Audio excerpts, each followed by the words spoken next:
오늘 아침도 어김없이 세면대 앞에 섰습니다. 거울 속 제 얼굴을 보니 어제보다 주름이 하나 더 늘어난 것 같더군요. 아이고, 정말 할머니가 다 됐네. 혼잣말을 중얼거리며 찬물로 얼굴을 씻는데 문득 어젯밤 꿈이 떠올랐습니다. 꿈 속에서 저는 20살이었어요. 까만 단발머리가 바람에 날리고 하얀 원피스를 입고 교정을 걷고 있었죠. 그런데 잠에서 깨어보니 이른이 넘은 할머니가 되어 있더라고요. 꿈이 참 야속하다, 정말. 수건으로 얼굴을 닦다가 거실 장롱이 눈에 들어왔습니다. 그 안에 오래된 사진첩이 있다는 걸 문득 기억했어요. 언제부터였나요? 그 앨범을 들여다본 게 아마 막내 결혼식 때 옛날 사진을 찾으려고 꺼냈던 게 마지막인 것 같은데 그것도 벌써 10년도 더 됐나 싶네요. 무릎이 시큰거리는 걸 참고 장롱 앞에 쪼그려 앉았습니다. 낡은 서랍을 끌어당기니 먼지 냄새와 함께 나프탈렌 향이 코끝을 스쳤어요. 아휴, 진짜 오래됐구나. 손때 묻은 갈색 가죽 표지의 앨범을 조심스럽게 꺼냈습니다. 거실 탁자에 앨범을 올려놓고 첫 장을 넘기는데 가슴이 두근거리더군요. 마치 오래 만나지 못한 친구를 다시 보는 기분이었달까요. 첫 페이지에 붙어 있던 건 제가 8살 때 찍은 사진이었어요. 얼굴이 동글동글하고 앞니가 빠져서 입이 우물거리며 웃고 있는 모습. 어머니가 손수 지어주신 꽃무늬 원피스를 입고 마당 감나무 아래 서 있었죠. 아이고, 이때는 정말 귀엽긴 했네. 사진을 만지작거리니 모서리가 바스락거렸어요.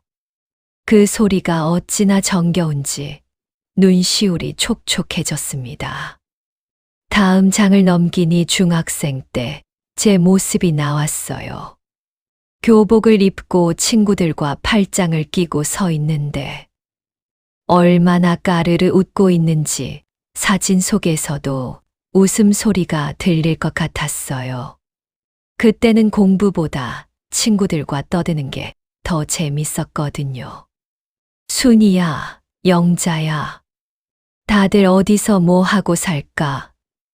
사진 속 친구들 얼굴을 하나하나 짚어보며 중얼거렸습니다. 벌써 몇십 년째 소식이 끊어진 이들이에요. 누구는 시집가서 서울로 갔다더니 누구는 남편 따라 부산으로 갔다더니 그렇게 흩어져 살다 보니 연락이 닿지 않게 되더라고요. 세 번째 장에는 고등학교 졸업식 사진이 있었어요. 졸업장을 들고 환하게 웃고 있는 제 모습. 그때만 해도 앞으로 얼마나 많은 일들이 기다리고 있는지 몰랐죠. 결혼도, 아이 낳고 기르는 일도, 시어른 모시는 일도, 남편 장사 도와가며 살림하는 일도. 그때 알았으면 더 철없이 굴었을 텐데. 혼자 픽 웃음이 나왔어요. 한 장 한 장 넘기면서 보니 제 인생이 고스란히 담겨 있더군요. 20살 때 처음 만난 남편과의 사진, 결혼식 사진, 첫 아이를 안고 찍은 사진, 아이들이 하나둘 늘어가며 찍은 가족 사진들. 문득 궁금해졌어요. 이 모든 순간들을 지나오면서 저는 무엇을 배웠고, 무엇을 잃었고, 무엇을 얻었을까요? 그리고 지금의 저는 그때의 저에게 무슨 말을 해주고 싶을까요? 앨범을 덮고 창밖을 바라보니 오후 햇살이 거실을 따스하게 비추고 있었습니다. 그런데 이상하게도 사진첩 맨 뒷장에 뭔가 더 있는 것 같은 느낌이 들었어요. 다음 날 아침, 어젯밤 사진첩 때문에 잠을 설쳤나 봅니다. 꿈에서 계속 옛날 친구들이 나타나더라고요. 밥을 먹고 나서 다시 앨범을 펼쳤습니다. 이번엔 20살 때 사진들을 자세히 들여다봤어요. 그 중에서도 유독 눈에 띄는 사진 한 장이 있었습니다. 검은색 터틀넥에 베이지색 치마를 입고 머리는 어깨까지 오는 단발로 자른 모습. 내 학교 정문 앞에서 혼자 찍은 사진이었어요. 아, 그때구나. 그 사진을 보자마자 그날의 기억이 선명하게 떠올랐습니다. 그때 저는 서울에 있는 작은 여자대학에 다녔어요. 시골에서 올라온 촌스러운 학생이었지만 대학생이라는 게 얼마나 자랑스러웠는지 몰라요. 매일 아침 기숙사에서 나와 학교 정문을 지날 때마다 내가 정말 대학생이구나 싶어서 가슴이 벅찼거든요. 사진 옆에는 편지 한 통이 끼워져 있었어요. 누렇게 바른 편지지에 파란 볼펜으로 꼼꼼하게 쓴 글씨. 고향 친구 순이가 보낸 편지였습니다. 정래야, 서울 생활은 어떠니? 나는 여전히 집에서 엄마 일 도와드리며 지내고 있어. 너처럼 공부 잘하는 친구가 있어서 내가 다 자랑스럽다. 꼭 훌륭한 사람이 되어서 고향에 돌아오렴. 편지를 읽으니 코끝이 찡해졌어요. 순이는 집안 형편 때문에 고등학교도 간신히 마치고 농사일을 도왔거든요. 저보다 머리도 더 좋았는데 태어난 환경이 달라서 기회를 놓쳤죠. 그 시절 제가 얼마나 열심히 공부했는지 몰라요. 장학금을 받기 위해서라도 성적을 놓칠 수 없었거든요. 도서관에서 밤늦게까지 책을 붙들고 있으면 관리 아저씨가 학생, 이제 문 닫는다 할 때까지 자리를 뜨지 않았어요. 다음 페이지를 넘기니 과 친구들과 함께 찍은 사진이 나왔어요. 5명이 팔짱을 끼고 환하게 웃고 있는 모습. 그중 한 명은 지금도 가끔 연락하는 영숙이네요. 얼마 전 전화 통화에서 우리 그때 참 예뻤지? 하며 웃더라고요. 맞아. 그때는 몰랐는데 정말 예뻤구나. 사진 속 제 모습을 보니 피부도 하얗고 눈도 반짝반짝 빛나고 있었어요. 젊음이란 그런 거였나 봐요. 특별히 화장을 하지 않아도 저절로 빛이 나는. 그런데 그 시절이 마냥 행복하기만 했던 건 아니에요. 집에서 보내주는 생활비가 넉넉하지 못해서 늘 쪼들렸거든요. 친구들이 다방에서 커피 마시자고 해도 나는 됐어 하며 뒤로 빠지기 일쑤였죠. 겨울이면 기숙사 방이 얼마나 추웠는지. 이불을 뒤집어 쓰고 손을 호호 불어가며 공부했던 기억이 나네요. 그래도 그때는 미래에 대한 희망이 있어서 추위도 견딜만 했어요. 한 장 더 넘기니 21살 생일날 찍은 사진이 있었어요. 기숙사 친구들이 몰래 준비한 작은 생일 케이크 앞에서 촛불을 불고 있는 모습이었죠. 촛불 빛이 제 얼굴을 환하게 비추고 있었어요. 그때 무슨 소원을 빌었더라. 기억을 더듬어 보니 좋은 사람 만나서 행복하게 살고 싶다는 소원을 빌었던 것 같아요. 그리고 그 소원은 정말로 이루어졌죠. 사진을 보다가 문득 궁금해졌어요. 그 시절에 저는 지금의 제 모습을 상상이나 했을까요? 70이 넘어서 혼자 앉아 옛 사진을 들여다보고 있을 거라고 생각했을까요? 그때는 모든 게 영원할 것 같았어요. 친구들과의 우정도, 젊음도, 꿈도. 하지만 지금 생각해보니 그 모든 것들이 얼마나 소중하고 덧없는 것들이었는지 알겠네요. 창밖에서 참새들이 제잘거리는 소리가 들려왔어요. 마치 그 시절 기숙사 창가에서 들었던 소리 같았죠. 그런데 또 이상한 일이 생겼어요. 사진첩을 정리하다가 한 장이 바닥에 떨어졌는데 그 사진 뒷면에 누군가 연필로 써놓은 글씨가 있더라고요. 떨어진 사진을 주워 들고 뒷면을 들여다봤습니다. 흐릿한 연필 글씨로 1973년 4월 15일 우리 처음 만난 날이라고 적혀 있더군요. 아, 이 사진이구나. 제가 남편을 처음 만났던 날 찍은 사진이었어요. 사진 속 저는 22살이었고 파란색 원피스에 하얀 가디건을 걸치고 있었죠. 내 학교 앞 찻집에서 선배 언니의 소개로 만난 그 남자. 지금은 세상을 떠난 제 남편 말이에요. 그래, 그때부터 시작됐구나. 가슴이 뭉클해졌습니다. 그날을 떠올려 보니 참 운명적이었어요. 사실 저는 그 만남에 나가기 싫었거든요. 시험 기간이라 공부하고 싶었는데 선배 언니가 한 번만 만나봐라. 좋은 사람이야 하며 억지로 끌고 나갔죠. 그런데 막상 만나보니 그 사람이 참 진실해 보이더라고요.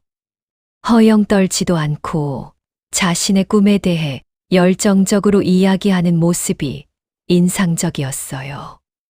작은 기계 공장을 운영하는 아버지를 도와 언젠가는 더 큰 사업을 하고 싶다고 하더군요. 하지만 저에겐 딜레마가 있었어요.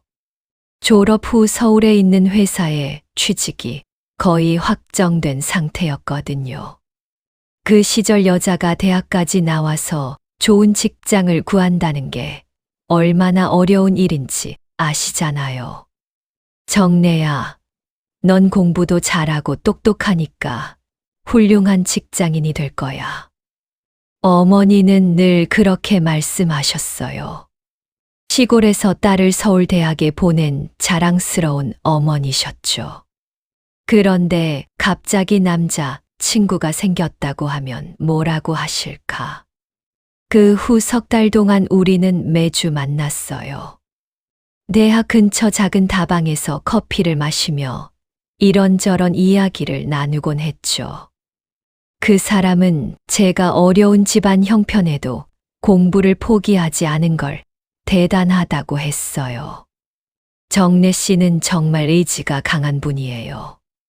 저도 그런 여자와 함께 미래를 만들어가고 싶습니다. 그 말을 들었을 때 가슴이 두근거렸지만 동시에 무거운 책임감도 느꼈어요. 만약 결혼을 한다면 직장은 포기해야 할 텐데. 그럼 지금까지의 공부는 무엇을 위한 거였을까요? 결정적인 순간은 졸업을 2달 앞둔 어느 금요일이었어요. 그 사람이 갑자기 진지한 표정으로 말했거든요. 정래 씨, 저와 결혼해 주세요. 월요일까지 답을 들려주세요. 왜 갑자기 월요일까지냐고 물었더니 군 복무를 마친 후 본격적으로 사업을 시작하려고 하는데 인생의 동반자가 정해져야 계획을 세울 수 있다는 거였어요. 주말 내내 잠을 못 잤어요. 취직을 포기하고 결혼을 할 것인가? 아니면 꿈을 쫓아 직장인의 길을 걸을 것인가? 48시간이 48년처럼 길게 느껴졌습니다. 토요일 밤에는 기숙사 친구 영숙이와 새벽까지 이야기했어요. 정래야, 사랑도 중요하지만 내 꿈도 소중해. 요즘 시대에 여자도 일할 수 있잖아. 하지만 일요일 아침 고향 어머니와 전화 통화를 하니 마음이 또 달라졌어요. 딸아, 좋은 사람 만나면 결혼하는 게 여자의 행복이란다. 직장은 언제든 구할 수 있어. 월요일 아침, 결국 저는 그 사람을 만나러 갔어요. 그런데 약속 장소에 가기 전 우연히 학교 게시판에서 이상한 공고문을 봤어요. 여자대학 졸업생 대상 결혼 후 재취업 지원 프로그램 안내. 1970년대에 그런 프로그램이 있었다는 게 신기했어요. 자세히 읽어보니 결혼한 여성들도 몇 년 후 사회 복귀를 할 수 있도록 도와주는 제도였더군요. 혹시 2마리 토끼를 다 잡을 수 있는 방법이 있을까? 그 공고문을 보고 있는데 갑자기 옆에서 누군가 말을 걸었어요. 그 프로그램에 관심 있으세요? 저도 지원하려고 알아보는 중인데. 돌아보니 같은 과 선배였는데 그 선배가 하는 말이 좀 이상했어요. 그런데 이 프로그램 단순히 재취업만 도와주는 게 아닌 것 같아요. 뭔가 더 큰 계획이 있는 것 같은데. 혹시 시간 되면 내일 만나서 자세한 이야기 해줄까요? 무슨 말인지 궁금했지만 우선은 남편 될 사람에게 답을 해야 했어요. 그런데 과연 제가 그날 어떤 선택을 했을까요? 그날 저는 결혼을 선택했어요. 그 사람 앞에서 네, 좋습니다라고 말하는 순간 가슴이 두근거리면서도 한편으로는 뭔가 내려놓는 기분이 들었거든요. 직장에 대한 꿈을 접는다는 게 아쉽긴 했지만 사랑하는 사람과 함께라면 어떤 어려움도 이겨낼 수 있을 거라고 생각했어요. 졸업 후 6개월 만에 결혼식을 올렸습니다. 하얀 웨딩드레스를 입고 성당에서 찍은 사진을 보니 그때의 행복했던 기분이 고스란히 느껴지네요. 23세 저는 정말 세상을 다 가진 것처럼 환하게 웃고 있었어요. 신혼집은 남편 집 근처 작은 연립주택 2층이었어요. 방 2개에 부엌 하나, 화장실도 밖에 있는 그런 집이었지만 저에겐 궁전 같았어요. 매일 아침 남편이 출근하고 나면 집안을 깨끗하게 치우고 저녁 반찬을 정성스럽게 준비했죠. 여보, 오늘 뭘 해 먹었어요? 남편이 집에 돌아와 문을 여는 소리만 들어도 가슴이 설렜어요. 그때는 정말 사랑이 밥 먹여 살리는 줄 알았거든요. 하지만 현실은 그리 호락호락하지 않더라고요. 결혼한 지 3달 만에 첫 번째 시련이 찾아왔어요. 며느리가 집에서 놀고만 있으면 되겠어요? 요즘 시대의 여자도 나가서 돈을 벌어야죠. 시어머니가 어느 날 갑자기 우리 집에 오셔서 하신 말씀이에요. 집안일만 하며 지내는 제가 못마땅하셨나 봐요. 그런데 정작 남편은 아직은 집에 있어도 된다고 했는데 시어머니 생각은 달랐던 거죠. 어머니, 정례는 대학까지 나온 여자인데 아무 일이나 시킬 수는 없잖아요. 남편이 제 편을 들어주긴 했지만 시어머니 표정이 굳어지는 걸 보니 마음이 편하지 않았어요.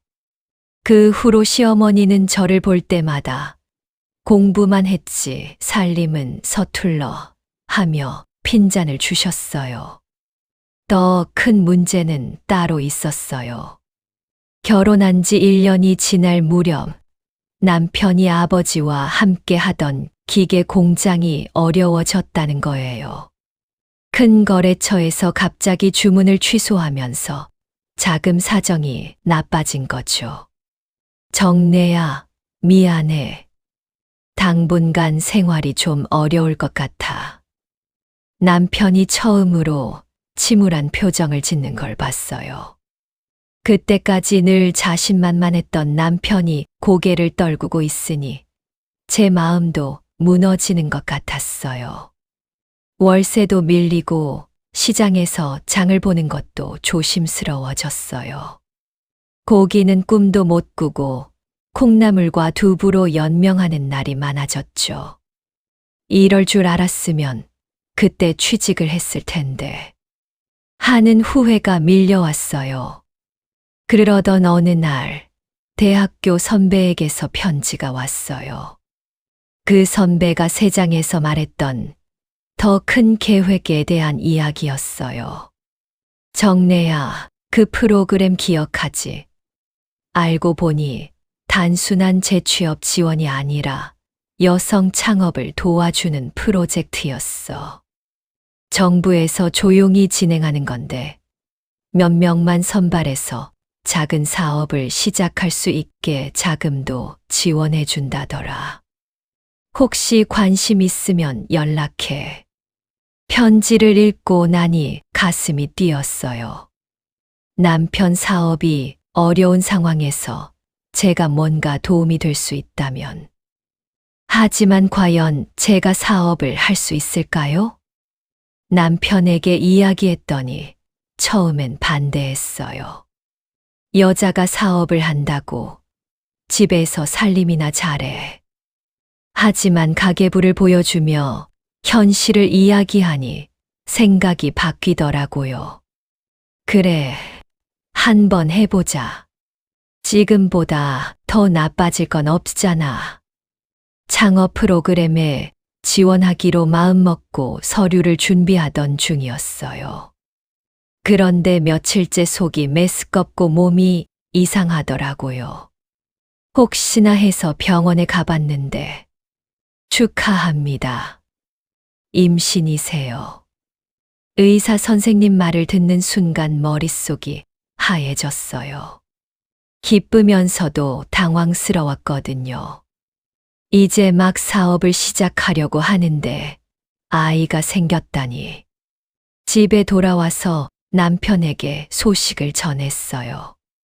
남편은 기뻐했지만 저는 복잡한 마음이었어요. 창업 기회를 포기해야 하는 건 아닐까요? 그런데 더 큰 문제가 기다리고 있었어요. 시어머니가 이 소식을 들으면 뭐라고 하실까요?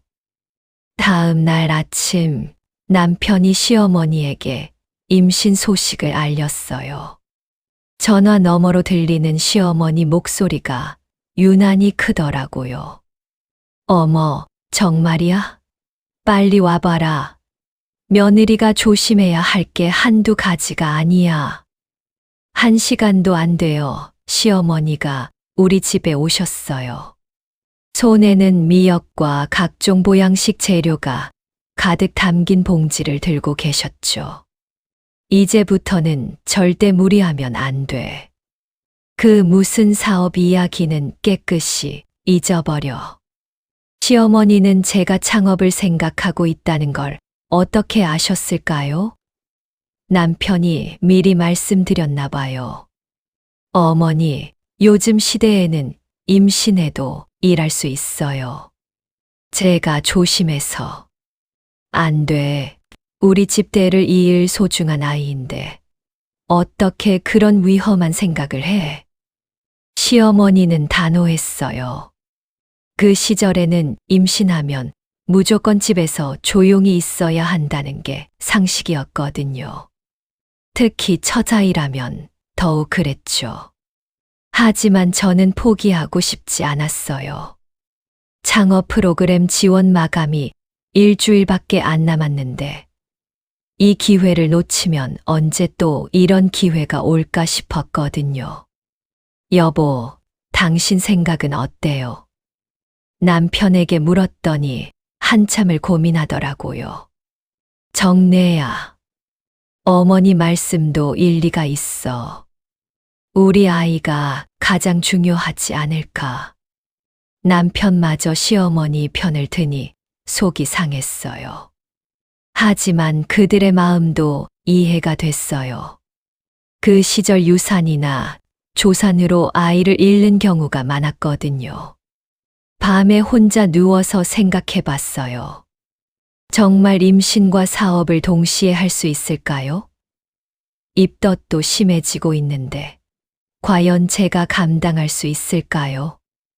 거울 앞에 서서 아직 티도 나지 않는 배를 만져봤어요. 아가야, 엄마가 뭘 해야 할까?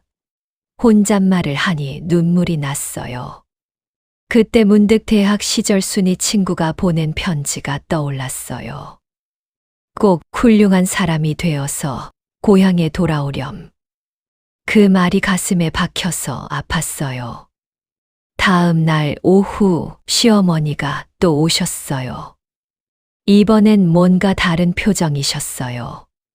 정래야, 어젯밤에 곰곰 생각해 봤는데 혹시 내가 하려는 그 사업이 뭔지 자세히 말해 줄래? 시어머니가 갑자기 관심을 보이시니 의외였어요. 창업 프로그램에 대해 차근차근 설명드렸죠. 여성들이 집에서도 할 수 있는 소규모 사업을 지원해주는 프로젝트라고요. 집에서 할 수 있다고. 그럼 아이를 돌보면서도 가능하겠네. 시어머니 목소리에 희망이 섞여 있었어요. 사실은 말이야. 우리 집 사정이 나도 걱정이 돼. 아들이 요즘 얼마나 힘들어하는지 아니? 내가 조금이라도 도움이 될 수 있다면. 시어머니가 갑자기 솔직해지시니 놀랐어요. 겉으로는 강하게 반대하셨지만 속으로는 집안 경제 걱정을 하고 계셨던 거예요. 어머니, 그럼 저를 도와주실 수 있으세요? 뭘 도와달라는 거야? 제가 임신 중이니까 몸이 힘들 때가 있을 거예요. 그럴 때 어머니가 옆에서 도와주신다면. 시어머니가 한참을 생각하시더니 고개를 끄덕이셨어요. 그래, 해보자. 다만 조건이 있어. 몸에 무리가 가면 바로 중단하는 거야.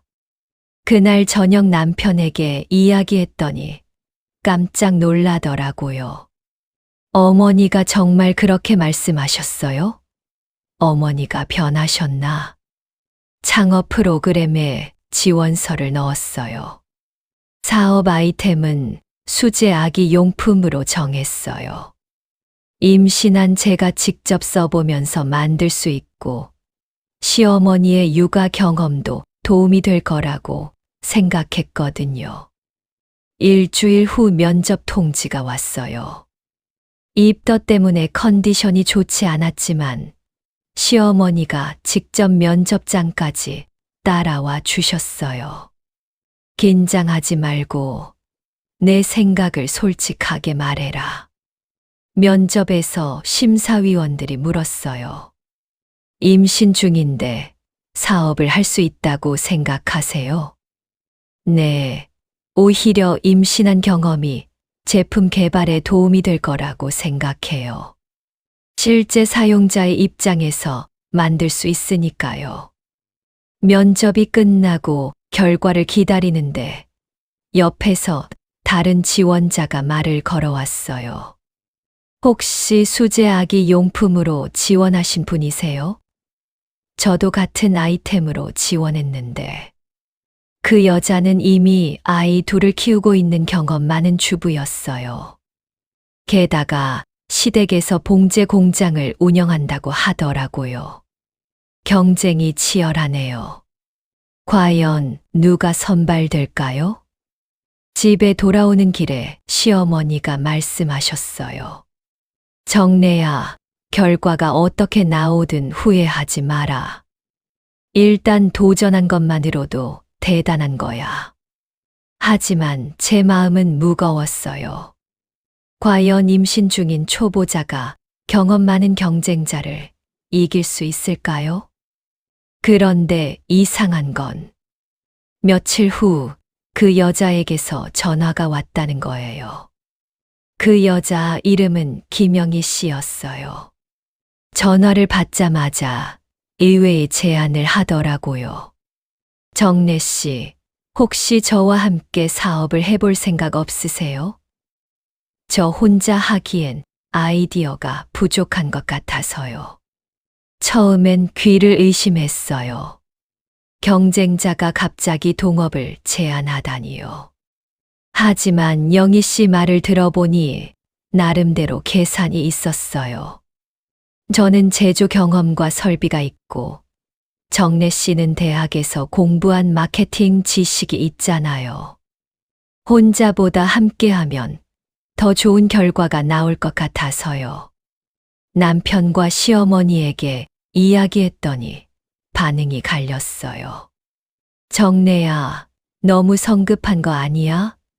처음 보는 사람과 사업을 한다고. 남편은 걱정스러워했지만 시어머니는 의외로 긍정적이셨어요. 오히려 좋을 수도 있어. 정래는 경험이 없으니까 아는 사람과 함께하는 게 낫지. 저도 고민이 많았어요. 영희 씨를 믿을 수 있을까요? 혹시 제 아이디어만 훔쳐가려는 건 아닐까요? 며칠 고민하다가 영희 씨를 직접 만나보기로 했어요. 시어머니가 함께 가겠다고 하시더라고요. 혼자 가면 속을 수도 있어. 내가 옆에서 사람을 제대로 봐줄게. 영희 씨 집은 작은 봉제 공장이 딸린 주택이었어요. 그런데 가보니 생각했던 것과 달랐어요. 영희 씨 시댁 사정도 우리만큼 어려웠거든요. 요즘 기성복이 많이 나오면서 주문이 많이 줄었어요.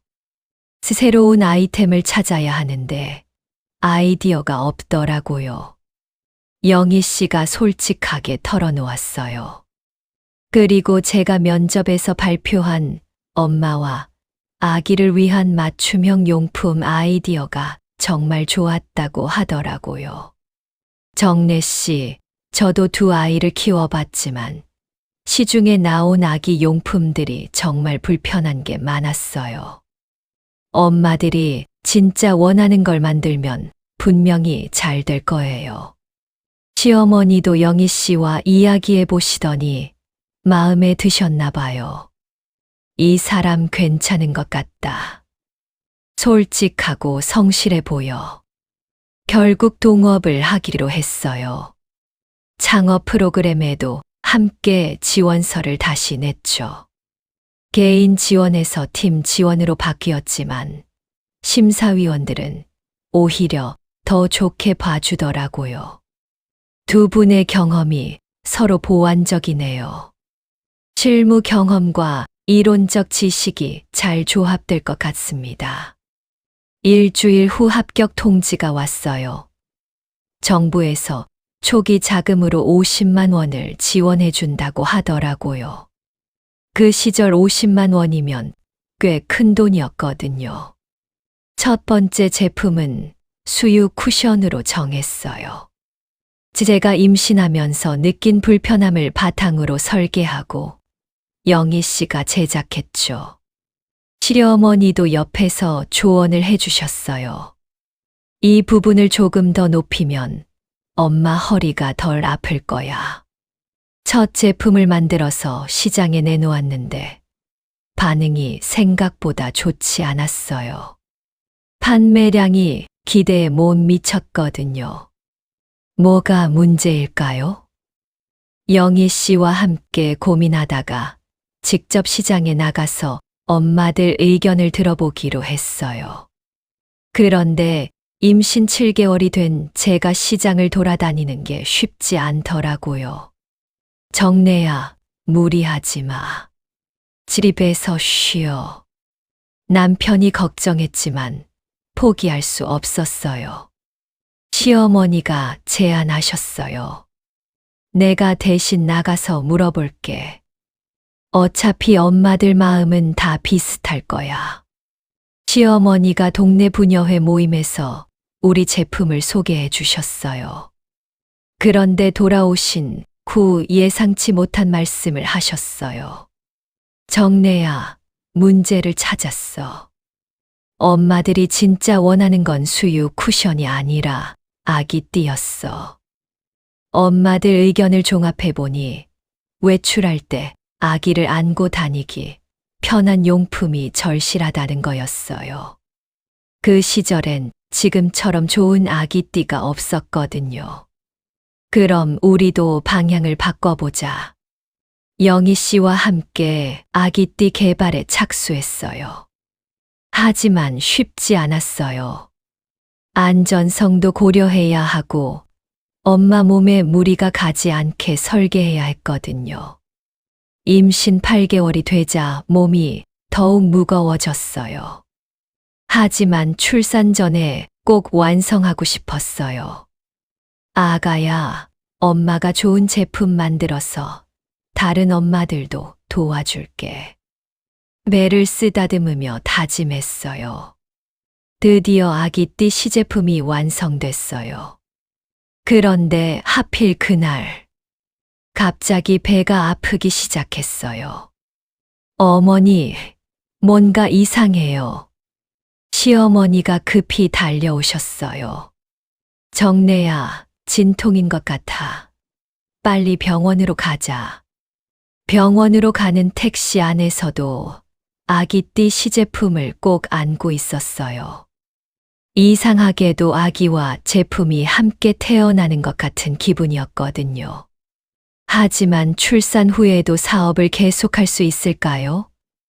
신생아를 돌보면서 일을 병행한다는 게 과연 가능할까요? 그리고 영희 씨는 제가 없는 동안 혼자서 모든 걸 감당할 수 있을까요? 아들을 낳았어요. 건강한 사내아이였죠. 병원에서 처음 아기를 안았을 때 그 기분. 세상 모든 걸 다 가진 것 같았어요. 하지만 동시에 무거운 책임감도 느꼈죠. 정래야, 이제 진짜 엄마가 됐구나. 남편이 아기를 내려다보며 감격해했어요. 시어머니도 손자를 보시더니 눈물을 글썽이셨어요. 우리 집대를 이을 소중한 아이야. 이제 모든 걸 아이 중심으로 생각해야 해. 하지만 제 마음 한구석에는 걱정이 있었어요. 사업은 어떻게 될까요? 퇴원 후 집에 와보니 영희 씨가 기다리고 있었어요. 손에는 우리가 함께 만든 아기띠 샘플이 들려 있었죠. 정래 씨 축하해요. 그런데 급한 일이 있어서 왔어요. 영희 씨 표정이 심각했어요. 백화점에서 우리 아기띠에 관심을 보이는데 일주일 안에 대량 주문이 가능한지 확답을 달라는 거였어요. 일주일이요. 지금 제가 아기를 돌봐야 하는데 신생아는 2~3시간마다 젖을 먹고 기저귀를 갈아야 했어요. 밤에도 제대로 잠을 잘 수 없는 상황에서 일을 한다는 게 현실적으로 가능할까요? 영희 씨, 혼자서 할 수 있어요? 혼자서는 양이 너무 많아요. 그리고 품질 검수도 정래 씨가 해야. 영희 씨도 난감해 하더라고요. 그때 시어머니가 나서셨어요. 내가 손자를 돌볼게. 정래는 일에 집중해. 어머니, 그러시면 너무 힘드실 텐데. 괜찮아. 어차피 손자 보는 게 즐거운 걸. 다만 조건이 있어. 시어머니가 진지한 표정을 지으셨어요. 이번만 도와주는 거야. 앞으로는 육아를 우선으로 하고 사업은 그 다음에 생각해. 시어머니 말씀이 맞았어요. 아기가 더 클 때까지는 무리하면 안 될 것 같았어요. 그렇게 시작된 일주일은 정말 전쟁 같았어요. 새벽에 아기 젖을 먹이고 오전에는 영희 씨와 함께 아기띠를 만들고 오후에는 다시 아기를 돌보고 몸은 힘들었지만 신기하게도 기운이 났어요. 제가 만든 제품이 세상에 나간다는 생각에 가슴이 설렜거든요. 정래야, 얼굴이 좀 하얘졌어. 괜찮아? 남편이 걱정했지만 저는 괜찮다고 했어요. 하지만 사흘째 되던 날, 갑자기 어지러워서 쓰러질 뻔했어요. 안 돼. 더 이상은 못 봐주겠어. 시어머니가 화를 내셨어요. 아무리 일이 중요해도 건강을 해치면서까지 할 건 아니야. 그런데 그때 뜻밖의 도움이 왔어요. 영희 씨 시어머니가 우리 집에 오신 거예요. 며느리 혼자 힘들어하는 걸 보니 안쓰러워서요. 제가 아기띠 만드는 거 좀 도와드릴게요. 알고 보니 영희 씨 시어머니는 젊은 시절 재단 사셨던 거예요. 손놀림이 저희보다 훨씬 빠르시더라고요. 이런 건 경험이 있어야 해. 젊은 사람들이 아무리 열심히 해도 숙련도가 다르거든. 4명의 여자가 힘을 합치니 일이 훨씬 수월해졌어요. 제 시어머니는 아기를 돌보고 영희 씨 시어머니는 제작을 도와주고 영희 씨와 저는 디자인과 품질 관리를 맡았죠. 드디어 백화점 납품이 완료됐어요. 일주일 만에 100개를 만들어냈죠. 백화점 담당자가 품질을 확인하더니 만족해 했어요. 이 정도 퀄리티면 충분합니다. 정식 계약 진행하죠. 그날 저녁, 4사람이 함께 작은 축하 자리를 가졌어요. 아기도 제품에 안겨서 함께였죠. 정래야, 우리가 해냈구나. 영희 씨가 눈물을 글썽였어요. 어머니들 덕분이에요. 혼자서는 절대 불가능했을 거예요. 시어머니들도 뿌듯해 하셨어요. 우리 며느리들 대단해. 앞으로가 더 기대된다. 백화점 반응이 좋자 추가 주문이 들어왔어요. 이제는 정말 본격적인 사업이 시작된 거였죠. 정래 씨, 이제 작업장을 따로 마련해야 할 것 같아요. 영희 씨 말이 맞았어요. 집에서 하기엔 규모가 커졌거든요. 그럼 우리 동네에 작은 공간을 하나 구해볼까요? 그렇게 우리는 첫 번째 작업장을 마련했어요. 방 2개짜리 작은 공간이었지만 우리에겐 소중한 보금자리였죠. 아기도 어느덧 100일이 지났어요. 시어머니가 손자를 돌봐주신 덕분에 저도 조금씩 일에 집중할 수 있게 됐어요. 그러던 어느 날 서울에 있는 큰 유통업체에서 연락이 왔어요. 전국 매장에 납품하실 의향이 있으신가요? 다만 물량이 상당할 텐데 감당하실 수 있을까요? 전화를 끊고 나서 영희 씨와 마주 봤어요. 정래 씨, 이거 정말 큰 기회인 것 같은데 어떻게 할까요? 하지만 전국 납품을 하려면 지금보다 훨씬 큰 규모의 생산이 필요했어요. 직원도 고용해야 하고 자금도 더 필요하고 과연 우리가 감당할 수 있을까요? 그런데 더 큰 문제가 있었어요. 남편이 갑자기 사업을 접으라고 하는 거였어요. 그날 밤 남편과 진지한 대화를 나눴어요. 정래야, 이제 그만해. 아이도 크고 있는데 엄마가 밖으로 돌아다니면 어떻게 해? 여보, 지금 좋은 기회가 온 거잖아요. 우리 형편도 나아질 수 있고 돈이 그렇게 중요해. 아이 교육이 더 중요하지 않을까. 남편은 단호했어요. 그 시절 남자들은 아내가 집에 있어야 한다고 생각하는 게 당연했거든요. 특히 사업이 커지면서 제가 집을 비우는 시간이 많아지니까 불만이 쌓였나 봐요. 그럼 영희 씨는 어떻게 해요? 혼자 남겨두고 갈 수는 없잖아요. 그건 영희 씨가 알아서 하겠지. 남편 말을 들으니 가슴이 답답했어요. 하지만 그때는 남편 말을 거스르기 어려운 시대였거든요. 며칠 고민하다가 시어머니께 말씀드렸어요. 어머니, 제가 어떻게 하는 게 좋을까요? 시어머니는 한참을 생각하시더니 의외의 말씀을 하셨어요. 정래야, 후회하지 않을 선택을 해라. 지금 포기하면 평생 그때 했으면 하는 생각을 할 거야. 하지만 남편이 아들도 설득해 보겠어.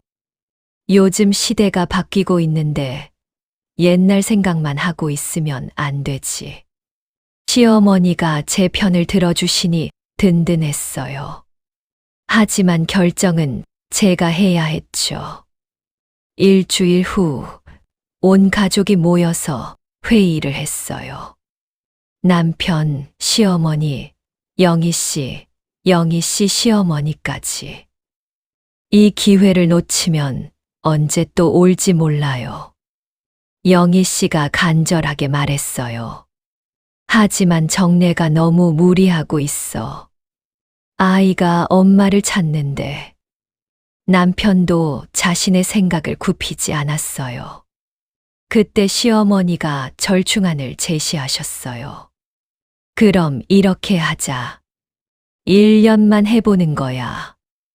1년 후에 결과를 보고 계속할지 말지 정하는 걸로. 1년이요? 응. 아이도 돌이 지나면 좀 안정될 거고, 그때까지는 내가 최대한 도와줄게. 시어머니 제안에 남편도 어느 정도 동의했어요. 그렇게 시작된 1년은 정말 험난했어요. 전국 유통업체와 계약을 맺고 본격적인 생산에 들어갔거든요. 직원 3명을 고용하고 작업장도 더 큰 곳으로 옮겼어요. 하지만 문제가 한두 가지가 아니었어요. 어느 날은 제품에 하자가 생겨서 전량 반품을 당했어요. 또 어느 날은 직원이 갑자기 그만두겠다고 해서 밤새 일을 했죠. 정래 씨, 우리가 너무 무리한 건 아닐까요? 영희 씨도 지쳐 보였어요. 하지만 포기할 수 없었어요. 매출은 꾸준히 늘고 있었고 고객들 반응도 좋았거든요. 조금만 더 버티자. 분명히 안정될 거야. 1년이 지날 무렵 놀라운 일이 일어났어요. 한 육아 잡지에서 우리 아기띠를 올해의 베스트 제품으로 선정한 거예요. 정래 씨, 대박이에요. 주문이 폭주하고 있어요. 영희 씨가 흥분해서 전화를 걸어왔어요. 그날 밤 집에 돌아와서 남편에게 소식을 전했어요. 여보, 우리 회사가 상을 받았어요. 남편 표정이 복잡했어요. 기뻐해야 할지, 걱정해야 할지 모르겠다는 표정이었죠. 그래, 정말 대단하네. 그런데 이제 더 바빠지겠구나. 그때 저는 깨달았어요. 성공이 중요한 게 아니라 가족과의 균형이 더 중요하다는 걸요. 여보, 저 결정했어요. 뭘? 사업은 계속하되 규모를 키우지는 않을래요. 지금 정도면 충분해요. 남편이 의외라는 표정을 지었어요. 정말 이런 좋은 기회를 놓친다고. 가족이 더 소중해요. 돈을 많이 벌어서 가족을 잃으면 무슨 의미가 있겠어요? 그날 이후 저는 사업 규모를 현재 수준으로 유지했어요. 전국 확장 제안들도 정중히 거절했죠. 지금 사진첩을 보니 그때의 선택이 옳았다는 생각이 들어요. 아이들은 건강하게 자랐고 작은 사업도 꾸준히 이어갔거든요. 영희 씨와는 지금도 연락하고 지내요. 우리 둘 다 할머니가 됐지만 가끔 만나면 그때 이야기를 하며 웃곤 해요. 그때 우리 정말 대단했지. 맞아, 무모하기도 했고. 시어머니는 몇 년 전에 돌아가셨지만 돌아가시기 전까지 정례가 현명한 선택을 했다고 말씀하셨어요. 사진첩 마지막 장을 덮으며 생각해 봤어요. 인생은 선택의 연속이었구나. 그때그때 최선을 다해 선택했고 그 결과를 받아들이며 살아왔네요. 성공이 꼭 크게 사는 게 아니라는 걸 배웠어요. 가족과 함께 행복하게 사는 것, 자신이 좋아하는 일을 꾸준히 하는 것. 그런 게 진짜 성공인 것 같아요. 지금도 가끔 그때 사업을 더 키웠으면 어땠을까 하는 생각이 들어요. 하지만 후회하지 않아요. 제가 선택한 길이 저에게는 가장 좋은 길이었으니까요. 사진첩을 정리하고 나니 마음이 한결 가벼워졌어요. 추억을 정리하는 것도 좋지만 이제는 새로운 이야기를 만들어야겠어요. 내일은 손주들과 함께 공원에 가기로 했거든요. 그들에게 할머니의 이야기를 들려주면서 새로운 추억을 만들고 싶어요. 인생은 아직 끝나지 않았으니까요. 새로운 한 장이 기다리고 있을 테니까요.